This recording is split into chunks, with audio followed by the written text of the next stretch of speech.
Hudson's discoveries.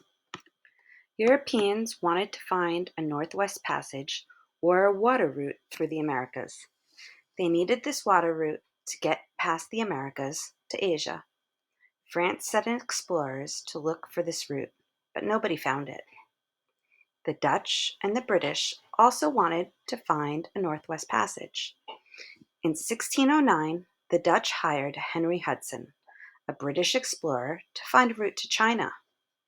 In his small ship called the Half Moon, Hudson sailed across the Atlantic Ocean to North America. Hudson found a river that would later be named after him. He sailed up the Hudson River to New York. Hudson was disappointed because he did not find a Northwest Passage. He went back to Europe. In 1610, Hudson made another trip to North America. This time, he was working for the British instead of the Dutch. In his ship Discovery, Hudson traveled to the northeastern coast of Canada.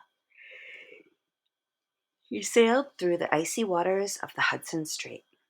Hudson discovered a large body of clear water, which is now called Hudson Bay. Hudson sailed around all summer looking for a northwest passage.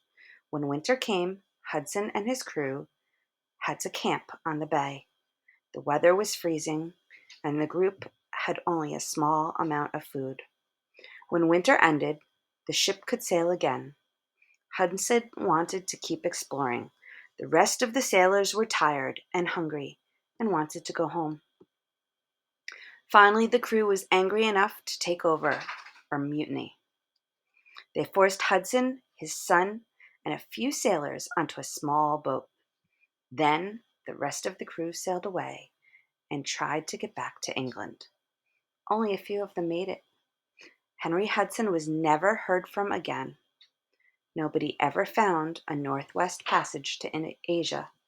However, Hudson and the other European explorers who searched for it discovered something more important. They found large areas of land where colonies could be built. Europeans were now more interested in the Americas than in trying to get around them. They thought this land might be more valuable to them than the passage to Asia.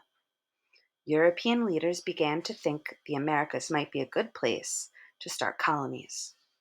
The leaders could make their empires larger by settling colonies in a large new area. Whoever controlled the Americas would become very powerful.